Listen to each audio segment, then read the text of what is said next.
The 34th Street Holistic Gardens and Education Center combines growing healthy foods, wellness activities, and environmental education for residents along Mississippi's Gulf Coast. The project reintroduces people to the land through the latest methods of organic, hydroponic, and aquaponic gardening that encourages residents to grow healthy foods. Residents also learn entrepreneurial skills, from planting and growing produce to marketing and selling that produce. The gardens were set up to address food deserts, food insecurities, and the lack of environmental education in the region.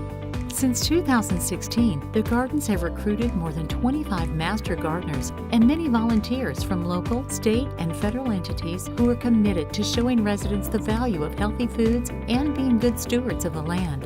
An education center provides workshops and seminars on health, gardening, and conservation. Residents also have access to a park where they can participate in wellness activities and outdoor classes. The gardens provide people in the area a little oasis by creating a safe place to plant and harvest fresh foods while promoting healthy living and environmental protection.